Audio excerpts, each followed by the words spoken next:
제가 현재 이제 강릉에서 공유 오피스 코워킹 스페이스도 하고 있고요. 그리고 또 엑셀러레이터의 일도 하고 있고, 잘 아시겠지만 팁스라는 정보 과제가 있는데 제가 그거를 올해로 한 10년째 정도 계속 심사를 하면서 기업들의 팁스 심사도 평가도 하고 있고, 그 다음에 선별 심사나 졸업 심사, 그리고 최근에는 엑셀러레이터들을 이제 그 팁스를 운영하는 운영기관을 뽑는 심사도 같이 다 들어가고 있거든요. 그래서 1년에 한 300개 이상의 스타트업들에 대해서 계속 이제 관리도 하고 교육도 하고, 그리고 또 오늘 오신 김작 단장님 계시는 강원 창경의 팀들도 올해는 또 9팀 정도를 케어를 하고 있고, 그래서 보면서 느끼는 공통점들이 좀 있었거든요. 그런 부분들을 좀 오늘 같이 말씀을 나눌 수 있을 것 같습니다. 사업 화성 공방안이라는 건 결국은 어떻게 하면 돈을 잘 벌게 할 것인가에 대한 얘기로 결국은 흐를 수밖에 없을 것 같은데요. 보조금을 받아서 이걸로 무언가를 해보는 것이기는 하지만 전투력 있게 실제로 수익 모델들을 만들어내는 거에 대한 현장 경험들을 더 많이 제공하는 것들이 필요하다고 생각을 하고 있습니다.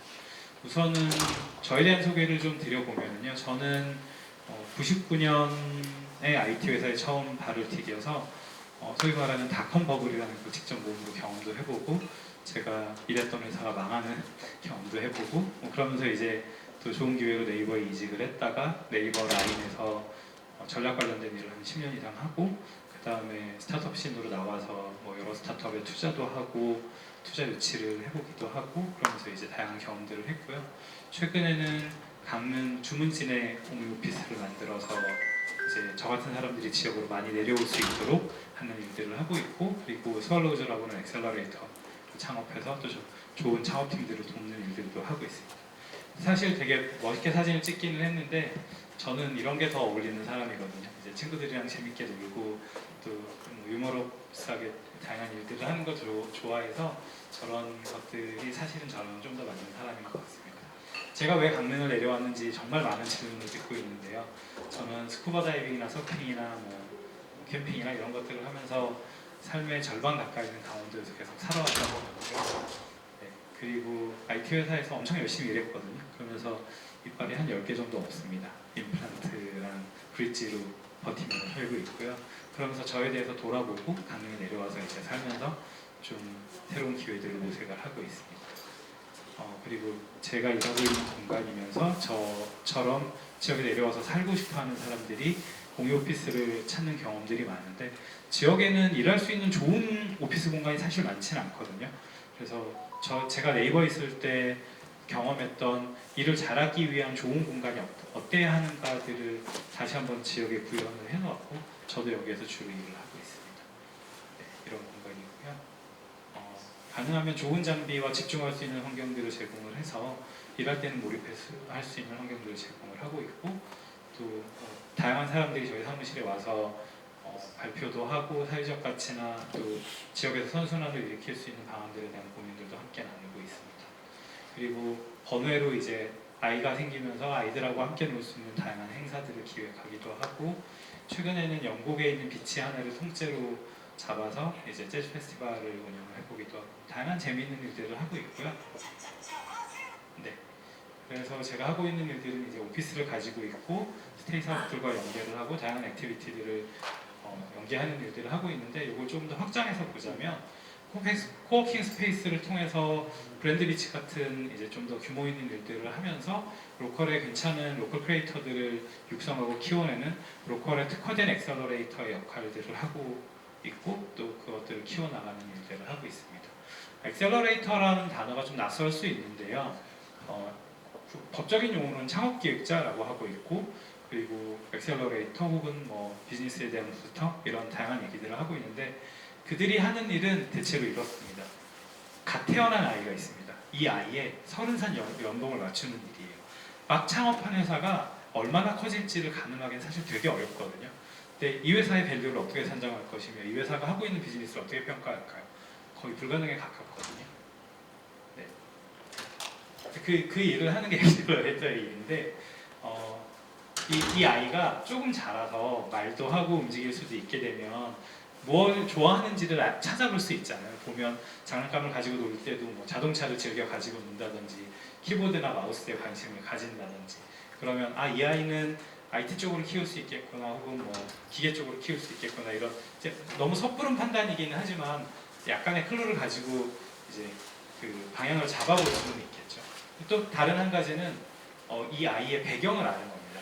저희 아들이고요. 이제 만 4살 정도, 3살, 4살 정도 됐는데 이 아이가 부모가 누군지를 알면 이 부모는 이 아이를 어떻게 키우겠구나라는 것들을 유추해보기 조금 더 유리하겠죠.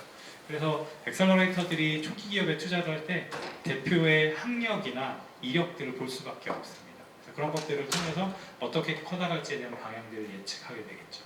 그런데 이게 공공과 민간의 역할이 좀 나뉘는데, 공공에서는 갓 태어난 아이들을 많이 만들어서 이런 친구들이 더 많이 생길 수 있도록 하는 완전 극초기 마중물의 역할들을 공공에서 주로 많이 하고요.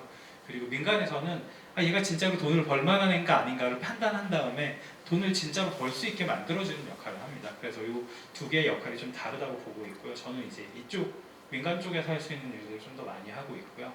그리고 공공에서 처음 창업기업, 뭐 예비 창업 패키지나 초기 창업 패키지로 뽑은 기업들을 뽑은 다음에 한 6개월, 1년 가르치고 데모데이에 나와서 사진을 찍고 그리고 끝나죠. 사실은 100일 사진이나 돌 사진이랑 다를 게 없거든요. 이 아이한테, 저희 아들한테 조던 농구복을 입히고 사진을 찍는다고 얘가 실제로 마이클 조던만큼 훌륭한 농구 선수가 될지는 사실 모르는 거잖아요. 근데 공공에서는 할 수 있는 한계가 그래요. 그냥 뽑아서 할 수 있는 만큼의 방향을 보여주고 사진 찍고 끝나는데 그 다음에 케어는 없거든요. 그 이후로의 민간의 영역들이 되게 많이 필요한 거라고 보고 있습니다. 그래서 민간의 엑셀러레이터가 해야 되는 일들은 이 아이가 좋아하는 게 있으면 그걸 실제로 현장 경험을 훨씬 더 많이 겪게 해서 거기에서 어떤 퍼포먼스를 내는지를 보면서 더 키워내는 일들을 하게 되죠. 그래서 이런 엑셀러레이터들을 만나서 그런 도움을 얻느냐 아니냐가 사실 초기 기업에게는 엄청나게 많은 기회의 영역을 얻거나 못 가져가는 그런 차이라고 보실 수 있을 것 같습니다. 그래서 저는 저희 아들을 경포에 돌아다니면서 자전거도 태우고 중장비도 태우면서 이렇게 놀고 있는데 제가 아웃도어 스포츠를 너무 좋아하다 보니까 얘한테 스노보드도 집에서 태워보기도 하고요. 자동차를 직접 운전시켜 보기도 하는데 꽤 잘 하더라고요. 그리고 저는 제가 노는 거 좋아하니까 두 돌 때부터 두발 달린 두발 자전거를 이렇게 타는 일들을 하고 있어서 얘를 제대로 된 파크에서 이렇게 키워서 프로 익스트림 스포츠 선수로 만들어 볼까? 뭐 이런 고민들도 하고 있거든요. 근데 이런 것 같아요. 우리 아들이 자전거를 잘 타네, 내가 자전거 상을 해볼까? 라고 생각하는 게 일반적인 구조라면, 엑셀러레이터로서는 어떤 전략들을 짜냐면 이 아이에게 고프로의 익스트림 스포츠 영상 작가를 붙여줄까? 그 다음에 저 밸런스 바이크 브랜드가 스트라이더인데 미국 브랜드거든요. 스트라이더 오피셜 어카운트를 태그를 걸어서 인스타그램에 팔로워를 늘려볼까? 이런 식으로 얘가 어떻게 커나갈지에 대한 전략들을 훨씬 더 체계적으로 지원하는 방향들을 머릿속에 담고 방향 구조를 짜주거든요. 그래서 공식적으로 이 아이의 비즈니스 스폰서를 제가 할까? 뭐 그런 고민들도 하고 있어요. 네. 그리고 저희 사무실에 와서 이제 해맑게 과자 먹으면서 노는 일들도 하고 있는데 제가 길게 말씀을 드렸는데 핵심은 좋은 파트너를 만나서 비즈니스적으로 어떻게 키울지에 대한 고민들은 제대로 된 파트너들을 만나느냐 아니냐가 이제 뭐 교원 창업을 하건 기술 창업을 하건 지역에서 창업을 하건 수도권에서 창업을 하건 더 크게 될 수 있는 파트너들을 만나는 게 상당히 중요한 역할이라고 보고 있습니다. 그래서 이제 본론으로 들어와서 말씀을 좀 드려보면은 R&D 환경에 대한 투자들은 되게 많지만 사업화 성공률이 높지는 않아요. 그런데 일반적으로도 사업화 성공률이 높지는 않으니까 이게 지역만의 문제라고 볼 수는 없을 것 같고요. 하지만 더 큰 문제는 이제 수도권 대비 네트워킹이나 다양한 인사이트 세션들이 많이 부족하고 지금 이런 행사들을 한다고 하면 사실 수도권에 있는 영사나 유명한 사람들을 데려오기 되게 어렵거든요. 잠깐 오기도 잘 안 오려고 하시고요. 그래서 지역에 그런 사람들이 더 가까이에 많이 있어야 되는 환경들도 있고, 그래서 이제 이런 비즈니스적인 DNA도 가져야 되고 시장에 대한 검증을 하기 위해서도 지역에서만 검증할 수는 없을 거잖아요. 그리고 이게 실제로 수도권으로 나가서 더 잘 될 수 있는지에 대한 스케일에 대한 고민들이 또 많이 필요해서 그런 부분들이 지역계 기술 창업에서는 필수적으로 필요하다라는 것들을 바라보고 있습니다. 우선 저도 이제 창업팀들을 많이 멘토링을 하다 보니까 교수님들하고도 이제 교원 창업하시는 교수님들하고도 미팅들을 많이 하는데 이분들의 특징들이 본인들이 약간의 금전적인 여유가 있거나 주변에 이제 여유들이 좀 있으시기 때문에 멘토링을 들어갔는데 투자 IR 영양 강화 컨설팅을 들어갔는데 저는 투자는 안 받아도 될 것 같아요. 그냥 제 돈으로 할게요 라는 얘기도 되게 많이 하세요. 근데 투자라는 건 돈을 받기 위해 하는 게 아니라 제대로 된 비즈니스 파트너를 더 많이 모으는 과정이거든요.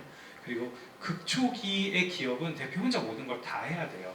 그러면 아무리 뛰어난 사람도 혼자 모든 걸 커버할 수는 없고 다양한 관점의 훈수들이나 네트워크들이 필요하거든요. 그래서 그런 부분에서 엑셀러레이터가 상당히 중요한 역할을 할 수 있을 것 같고요. 지역에는 이제 뭐 창조경제혁신센터나 혹은 공공에서 지원하는 다양한 사업들이 있고 라이즈 사업도 마찬가지고 이제 전문가들을 불러서 몇 가지 멘토링이나 방향들을 제공하긴 하지만 인터레스트의 얼라인이라는 얘기를 하는데 이 멘토링하는 사람들은 시간당 인건비를 받고 이 회사한테 좋은 말 해주면 끝나요. 그런데 진짜로 이 회사가 계속 크는 거에 대한 케어는 못 해주거든요. 그런데 엑셀러레이터라는 건 자기 돈을 박아요. 뭐 얼마가 됐건 자기 돈을 넣고 이 회사가 10배, 100배 크기를 바라면서 꾸준히 케어를 하거든요. 그래서 단순히 교육 프로그램이나 멘토링 프로그램하고는 완전히 결이 다르다고 볼 수 있고요. 자기 돈을 넣기 위해서 상당히 신중하게 그 회사를 고르고 이 산업에 대해서 고민하거든요. 그래서 시장을 검증하고 비즈니스 모델을 고도화하고 그 다음에 핵심적인 네트워크들을 많이 붙여주고 그 다음에 그 시기에 따라 적절한 멘토들을 붙여주기도 하거든요. 그러면 그런 파트너를 한편으로 만들어서 옆에 끼고 있느냐 아니냐는 이 회사가 3년 안에 망할지 혹은 10년을 갈지에 대한 중요한 파트너의 포지션이 다른 부분에 있다고 보고요. 그래서 이제 라이즈 사업뿐 아니라 지역에서 이제 창업하는 생태계에서 해야 되는 일 중에 리버스 데이 같은 것들 되게 많이 하거든요. 우리가 이렇게 좋은 창업팀들을 모았고 이들의 가능성은 무한해. 하지만 이들이 어떻게 될지는 하기 나름이에요 라는 얘기를 하면서 수도권에 있는 좋은 엑셀러레이터들을 불러서 그들이 리버스 피칭이라고 하는데 투자사들이 앞에 서서 자기 회사를 소개하게 합니다. 그리고 이 회사는 어떤 전략으로 투자를 하고 어떤 포트폴리오를 가지고 있고 어떤 펀드를 가지고 있고 앞으로 어떤 식으로 투자를 해서 회사를 키워낼 계획을 갖고 있습니다라는 걸 투자사가 피칭하게 하고요. 그 다음에 창업가들이 그 중에 좋은 엑셀러레이터들이나 투자사들을 골라서 그들로부터 도움을 얻고 투자를 받을 수 있게 하는 이제 포지션을 바꿔서 진행을 하는 형식의 행사들을 좀 많이 하고 있고요. 최근에 대전 같은 경우에는 이런 행사들을 되게 많이 하고 있는데 아직 강원권에서는 많이 보지 못한 것 같아요. 그래서 이런 부분들을 통해서 투자사들도 여기에 좋은 기회들이 있다는 것들을 불러들이는 그런 식의 전략들을 좀 짜실 수도 있을 것 같고요. 그리고 우리는 투자 안 받고 그냥 성장할래요 라고 하는데 웨스턴에 있는 스타트업들 같은 경우에는 최종적으로 초기 대표의 지분이 거의 20% 이하로 떨어지는 경우까지 꽤 오랫동안 대표가 지분 이석을 하면서 러닝을 하거든요. 그런데 이제 한국에 있는 기술 창업자들은 지분 이석에 대해서 되게 보수적이세요. 내가 회사를 잃는 게 아닌가, 뺏기는 게 아닐까라는 고민들도 많이 하시는데 회사가 10배 크는 게 더 중요한 거지 그냥 내 지분 지키다가 망하는 게 좋은 전략은 아닐 수 있거든요. 그래서 이런 부분들도 좀 열린 마음으로 대신에 진짜 파트너인지 그냥 단순히 알만 박아놓고 아무 도움도 안 되는 그리고는 물 떠놓고 기도하면서 뒤에서 니네가 벌어와야지 라는 투자들도 있기는 해요. 그래서 그걸 걸러내는 역할이나 이런 것들도 뭐 당연히 초기에 투자하는 분들이 옆에서 같이 봐주셔야 되는 내용일 것 같고요. 그리고 뭐 흔히들 많이 쓰는 표현 중에 밸류 체인이라고 해서 공급자로부터 소비자로 이어지는 몇 가지 체이닝의 과정이 있는데 대부분 기술 창업자들 같은 경우에는 공급자 관점에서 모든 얘기를 합니다. 내가 이 기술이 있으니까 이게 잘 될 거야. 이걸 이렇게 만들면 고객이 필요로 할 거야 라는 가설을 얘기하거든요. 그런데 이게 시장에 나와서 검증하는 과정에서 상당히 많은 시행착오나 깨짐을 겪게 되는데 창업할 때 창업 관련된 기획 내용에서 저희가 투자할 때 제일 먼저 보는 내용은 고객이 누구야? 그 고객이 어떤 문제를 가지고 있어? 그래서 그 문제를 해결하면 이 사람들이 돈을 낼까? 그러면 그 문제를 해결하는 것과 유사한 솔루션을 가진 회사들을 통한 전체 시장 규모는 얼마지?를 먼저 파악을 하고 그게 맞다면 이 기술이 유효한 거야 라고 판단을 해요. 기술 자체를 판단하는 일은 사실 투자하는 사람들에게는 어려운 일이거든요. 그런데 이게 일반인들한테도 마찬가지예요. 예를 들어 그냥 쉬운 예로 그 노래방의 기술을 생각을 해보면 음악인 영상에다가 텍스트를 오버레이하는 기술이에요. 이게 무슨 기술입니까? 라고 판단할 수 있지만 그게 사람들이 술을 마시고 노는 게 좋아서 저녁에 노래방을 가는데 그러면 그게 그렇게 놀 수 있는 엔터테인먼트가 부족해서 우리는 이런 공간을 꾸미고 여기에서 얼마의 지불을 하게 만들 거예요 라는 걸 기준으로 그 기술을 판단을 하면 다른 가치가 될 수 있고 그러면 이제 금형이나 아리랑 같은 회사가 될 수 있는 거죠. 그래서 기술을 기술로 판단하기보다는 시장의 니즈를 기준으로 판단할 수 있도록 고객의 문제를 해결해 주는 것들이 중요하고요. 이 그림 중에 보면 오른쪽 끝에 있는 게 스타트업이 왜 잘 안 보이는데요. 왜 망하는가에 40 몇 프로 정도 되는 1위가 회사가 돈이 없어서가 아니고 고객의 니즈가 없어서입니다. 그래서 실제로 고객의 니즈를 발견하는 것들이 훨씬 더 중요하다고 보고 있습니다. 그리고 실제로 대부분의 이제 기술 창업가들은 투자자들을 만나면 무시합니다. 내가 제일 많이 하는데 네가 내 말을 못 알아들어 라고 하거든요. 그런데 고객한테 또 똑같은 얘기를 할 수는 없거든요. 고객은 기술을 못 알아들어도 돼요. 우리가 테슬라의 인공지능 자율주행 기술이 어떤 건지 몰라도 얘가 차선을 잘 유지해주면 그냥 편하면 그걸 쓰는 거거든요. 그래서 기술자들은 내가 제일 많이 알아가 아니라 이게 고객에게 어떻게 다가갈까를 고객의 목소리로 정리하고 표현하는 것들이 필요하고요.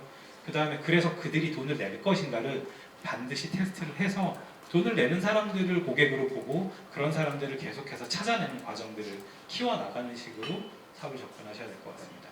그리고 이거 좀 짧게 설명드려볼게요. 비타민이랑 진통제가 있는데 비타민은 안 먹어도 안 죽습니다. 그런데 진통제는 너무 아파서 내가 이걸 당장 맞아야 될 것 같은 거거든요. 그래서 반드시 이 문제는 이런 게 있는데 이걸 하면 좋을 것 같아요가 아니라 이건 반드시 살 수밖에 없는 아이템입니다 라는 포인트들을 찾아야 하고요. 그래서 그들이 돈을 낼 수 있는 아이템인가 아닌가를 반드시 확인을 하셔야 합니다. 재미난 얘기 중에 그런 게 있어요. 투자자들 중에 예를 들어 화장품에 대한 멘토링이나 컨설팅을 하면서 잔소리를 하시는 분이 있는데 그분이 그 화장품을 쓰는 사람이 아니에요. 그러면 그의 얘기는 유효하지 않을 수 있어요. 모든 사람들이 다양한 관점으로 비즈니스를 얘기하지만 너 이거 네 돈 주고 살 거야를 대답할 수 있는 사람의 목소리가 사실은 더 중요한 거지 투자자라고 할지라도 그 비즈니스 잘 모르는 경우들도 있거든요.